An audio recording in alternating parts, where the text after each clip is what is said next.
It's my birthday month, which means it's going to be some killer metal releases. Seriously, this month is stacked. Absolutely stacked, dude. Every single one of these albums is worth your time.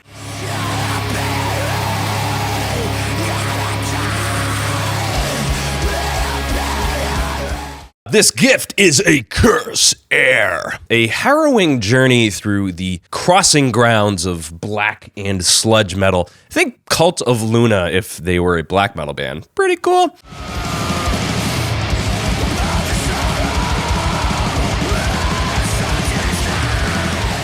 Yeah, there's a lot of room for some awesome soundscapes, but I hate to say there's also room for some flubs on here. I'm gonna be transparent, this album is a beast to get through. 10 tracks at over an hour and 6 minutes is demanding, dude. Pile on the intensity and bleakness that this band is known for, and we've got a burden of black metal.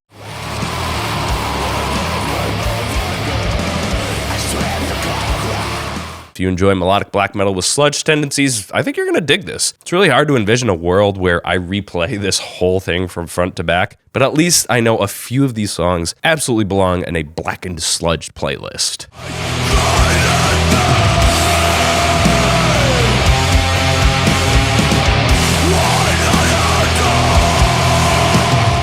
We try to give some credit to the underdog on this channel, and that's exactly this pick was for. The sludge and hardcore influences seem to be more sparse on this release compared to the past albums that they've put out.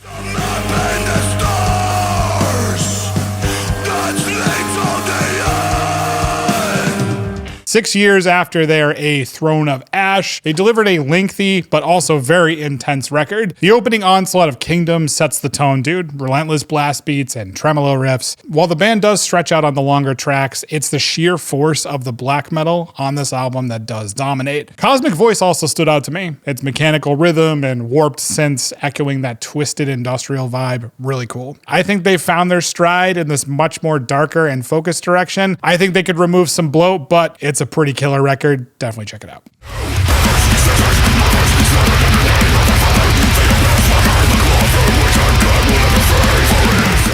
Whitechapel, Hymns in Dissonance. This is going to be on a lot of lists this year because it absolutely deserves to be. This album blew my fucking mind, dude. I was expecting another record from them in the vein of their more creative, kind of cleaner, atmospheric trajectory of their previous efforts, but I was completely wrong.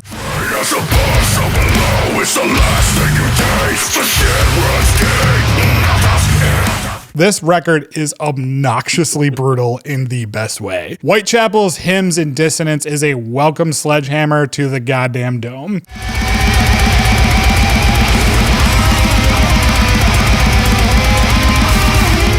After years of getting creative with their sounds, they've unleashed a brutally heavy album here. Prisoner 666 hits hard at the start with a barrage of percussion and venomous as hell vocals.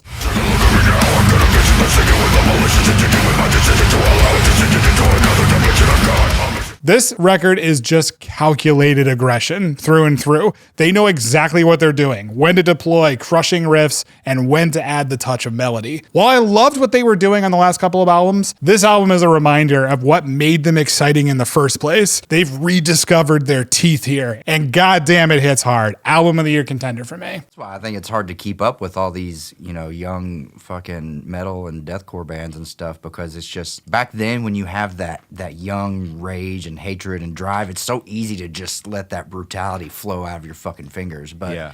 Brandon here has become our harbinger of deathcore, so it's no surprise that these guys are on this list. This is just an OG in the deathcore community. This is a violent exploration of deathcore from a band that has been doing it from the get-go, man. This is actually, believe it or not, my first time sitting down with one of their albums front to back. I gotta say, man, a couple tracks really stood out to me. Diabolic Slumber is fantastic, and that mid-paced HM2 tones on the Abysmal Gospel.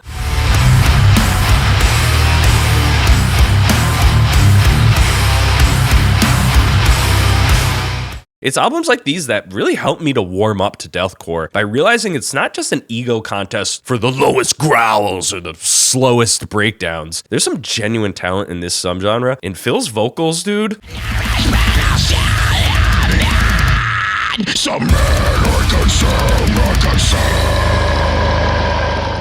They are ridiculous.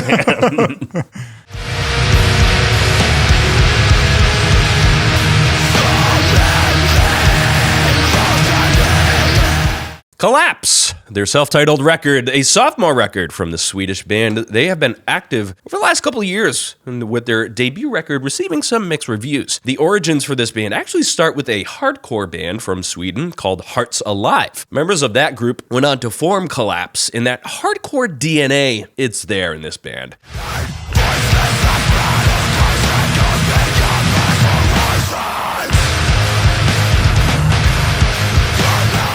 I find this album actually to be improperly classified on a lot of metal sites. There's more of a sludge edge to this band with that ever-present hardcore abrasiveness.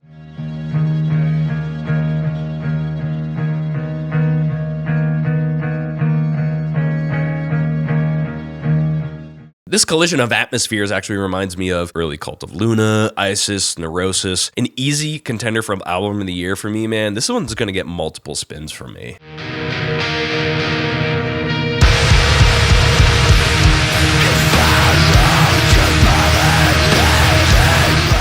Collapse's self-titled album hits like a brick. From the opening pummel of Subverse, they just don't let up. It absolutely delivers, and its raw and relentless sound. It's a mix of post-metal and sludge that avoids predictability, which is why I think it really stands out.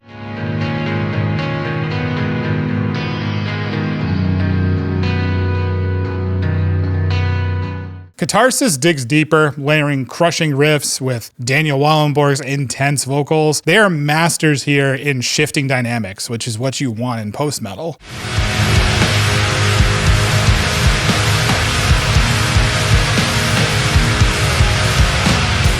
Just when you think you've got them pegged, they pivot, man. The sheer weight of the sound is undeniable, and it's not just noise. There is dark, deliberate artistry at play, weaving through moments of quiet intensity and full-blown sonic assaults. This isn't an album that you just listen to, it's one you feel. I really loved it from start to finish, and I think I'll continue to visit it throughout 2025.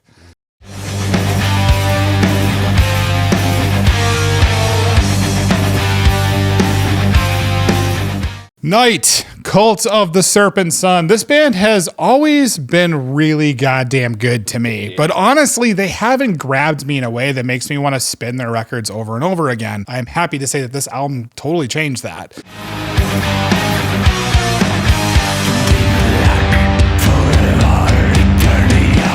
They've doubled down on their retro metal sound, and the guitar work is glorious. It is a riff-laden feast from front to back.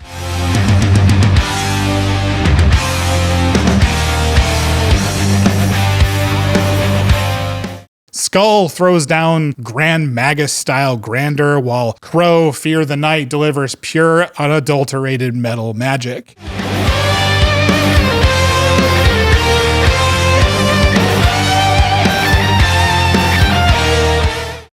The vocals still have that massive mid-tone raspy feel, but somehow I feel like they work better on this album than previous records.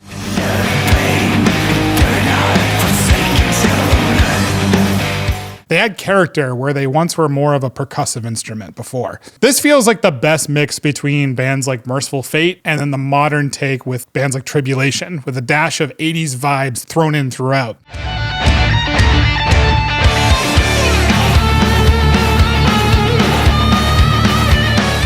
Don't skip this one, dude. It's sick. This album ranked at the top of the Skull Mountain for this month's releases. We're very excited for it. There were a bunch of releases from this month, but I think that this one was probably in the top 3, I would say, for anticipated.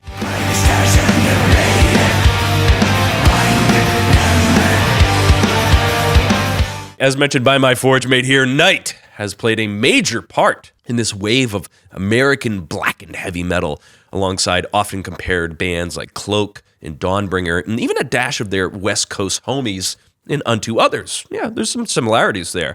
Some say love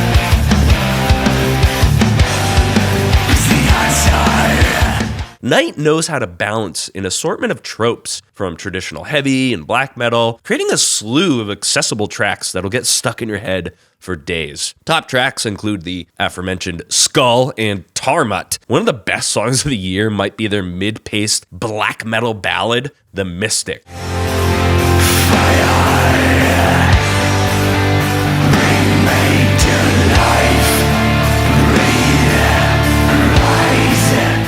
Holy shit, dude. This is an album of the year contender, hands down, man.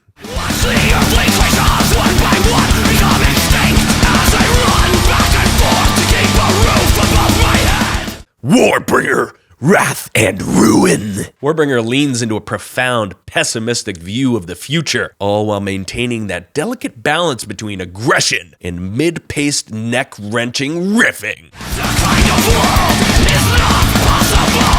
I keep myself distracted by staring at a screen. It seems like this album has been delicately handcrafted to feature only the best and beastly moments from this act. Each song has a guaranteed moment that will make you want to rip your own fucking head out of your body and just throw it against the wall, such as mid-paced bangers like Neuromancer. I see the human race living in their eyes. The tones are all perfectly dialed in here, with particular attention on the bass that really helps it deliver with that super punchy, fast, hard attack. The themes on this record are bleak, they're hopeless, no character in the story is having a good time. Regardless, you are guaranteed to have a good time because this album is awesome. Easy album of the year material, should be one of the most talked about metal albums of the year.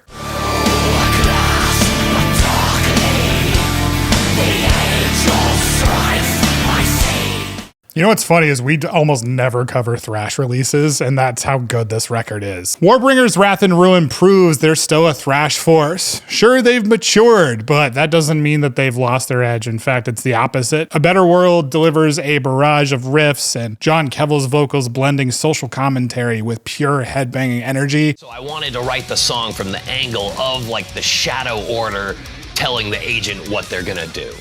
Neuromancer, like you said, throws in that thick, surprising groove and maybe one of the best goddamn songs of this year. They weren't afraid to stretch out the album runtime here for a thrash band either, but the core does remain. Relentless as fuck riffs and a call to the goddamn pit.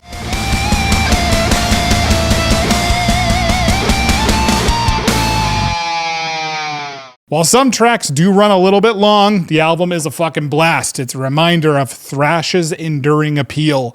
If you need a dose of classic thrash with brutal vocals, this one completely delivers. Hey, if you dig these videos, thumbs up the video, leave a comment down below, really helps us out. We got Forgemaster merchandise, not only this design, but we got other designs too. Scope them out, they're in the description.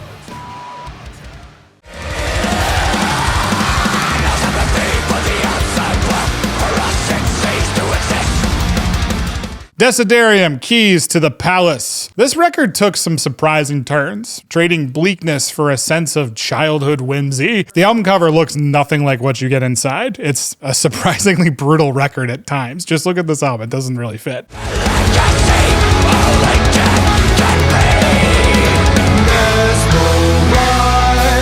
In the Midst of May opens with some chugging optimisms, a stark contrast to their previous albums. I did do some digging just to kind of get the lay of the land.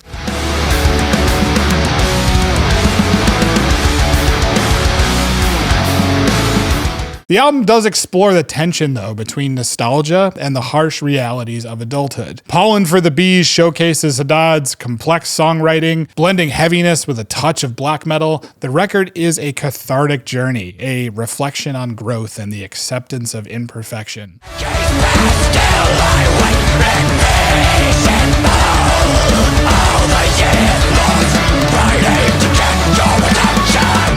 When I went into this album, I was expecting some epic power metal journey through the forest, and it's a lot more than that. If you dig bands from the mid-era Opeth and Insomnium, this is absolutely your thing.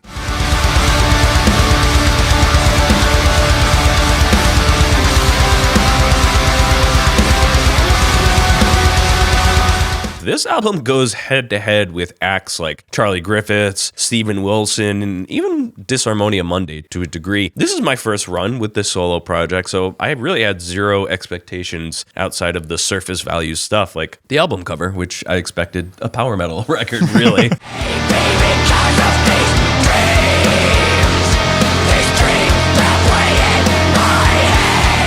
Much like some of the acts that we've mentioned earlier, it's tough to shoehorn this album into any one particular category. If you like your records heavy, beautiful, and sophisticated, get the keys to this palace.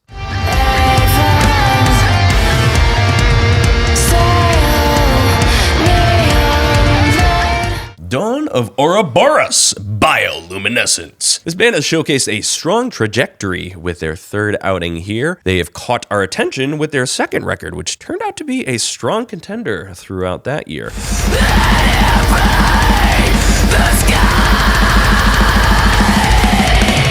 The addition of their new drummer, Christopher, seems to be something that this band really leans into, unleashing a fury of complicated fills and relentless blasts all throughout the album.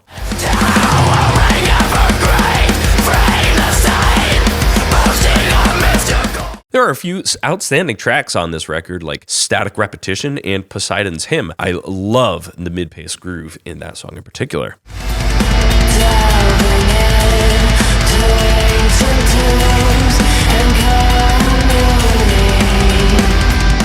The production is a little oppressive, and a lot of the songs kind of carry on like a similar feel to them, which kind of holds this record back a little bit. I still consider this to be one of their better records and well worth your time.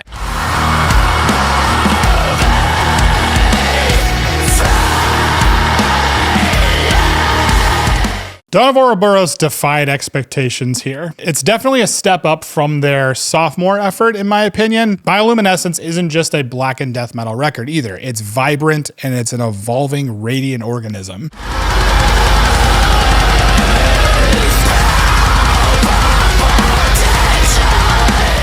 The title track throws you into a whirlwind, frostbitten riffs, melodic vocals, brutal blasts, all within the first minute too, which is kind of rad. Then there's Slipping Burgundy, a wild ride from a jazzy intro into full-bore symphonic black metal.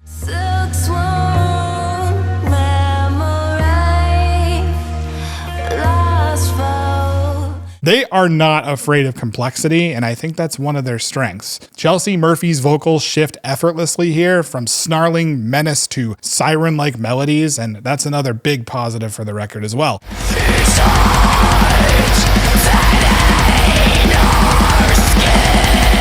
This album is not for passive listeners. It's a journey through shifting textures and surprising turns. If you like that kind of thing, this is absolutely for you.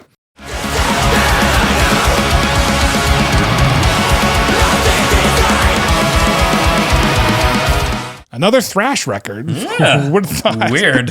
Cryptosis, Celestial Death. This is an album that pushes thrash into new territories. I'm a big fan of this band, and I'm so glad to see them still kicking around. Ascending blends mellow death with their core sound, while the Silent Call delves into expansive post-metal textures, and I love that in this thrash metal release.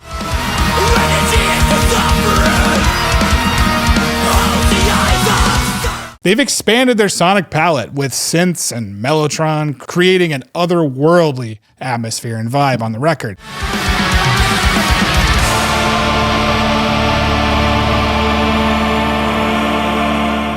While this album does experiment quite a bit, I totally appreciate it. And the instrumental sections, I think they did feel a bit unnecessary, but they do add some context throughout the record. Tracks like Reign of Infinite remind you of their overwhelming and creative thrash power.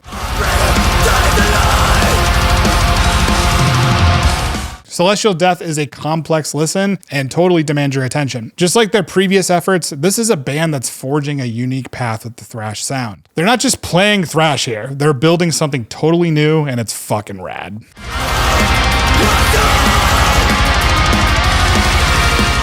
This Dutch trio has been playing music together for a long time, and you can really tell they are just totally locked into one another's musicianships and talents. They actually started out under another name, Distillator, and they were a generic thrash band. However, since reforming as Cryptosis, these guys have experimented with aforementioned thrash, of course, but also black metal, technical death, etc., etc. This has really helped to stretch Cryptosis into a band with much more longevity.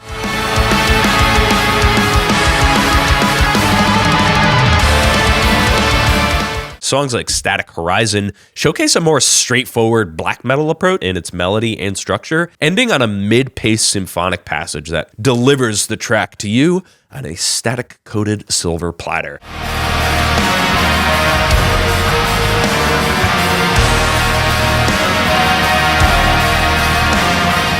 This is a wicked album that will pair very nicely with Warbringer. It's not quite 100% thrash, but that DNA is there, and it's just really cool to see musicians building new things with old parts.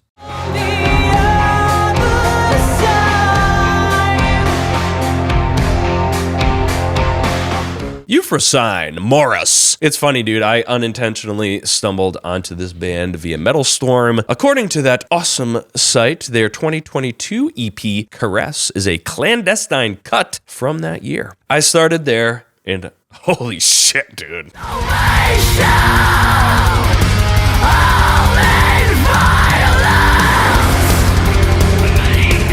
The expectations were very high for me coming into their full-length debut. According to a commenter on the album's Metal Storm page, they saw the band do an acoustic performance, and the raw talent with their raw emotions were just oozing out.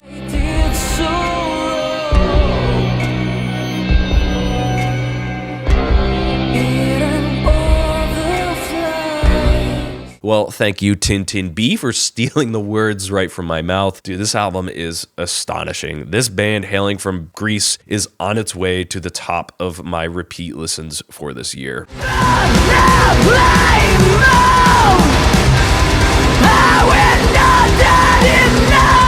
While this record is really good, I need to stress that it is bleak as fuck and very sad. This is not just another debut. It's a raw dive into grief born from the loss of guitarist Alex's mother. Knowing that context does change everything. July 21st, for example, starts with a delicate piano and some vocals, and then slams into you with heavy-ass riffs and a taste of the album's sonic shifts.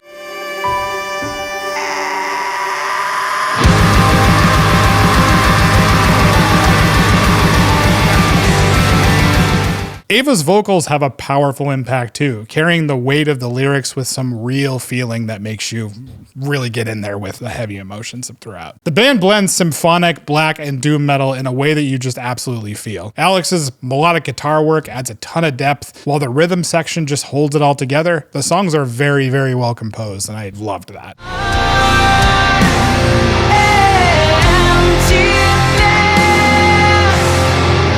The production is incredibly clean too, which in my opinion, I feel like it does take a bit of the sadness out of the vibe, but even still, this record hits incredibly hard. Not for the faint of heart, it's an album that resonates, especially during tough times.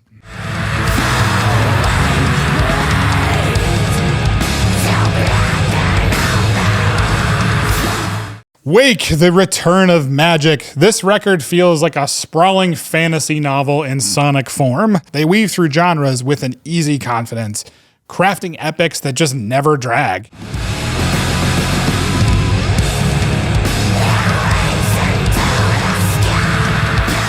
Take You Swore We'd Always Be Together. It drops a country-tinged resonator interlude before diving headfirst into a storm of riffs and a double-double Toil and Trouble chant.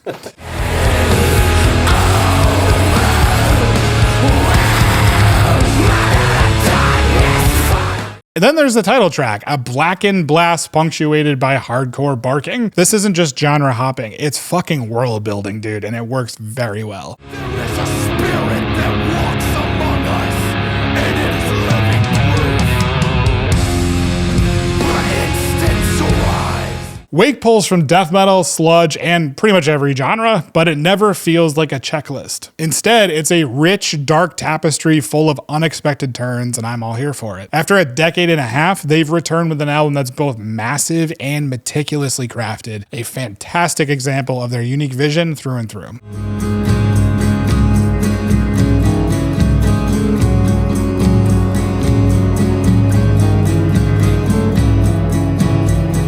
Dude, we're bringing the fucking heavy with some of these picks, man. And this album is no exception. Flight of Icarus called this band legendary on Metal Storm, and some dude was like, "Roar, not legendary." Thumbs up the video to put respect on Flight of Icarus's name over at Metal Trenches. Appreciate that.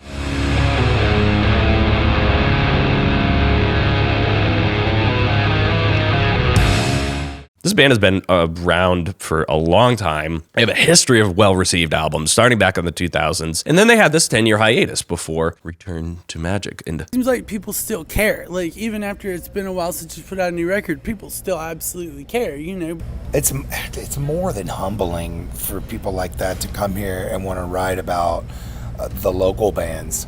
damn, they are proving that this Arkansas band has found a way to keep up with other juggernauts in the very tiny world of sludge and doom. The sludge doom sphere, a horrifying creature from the depths.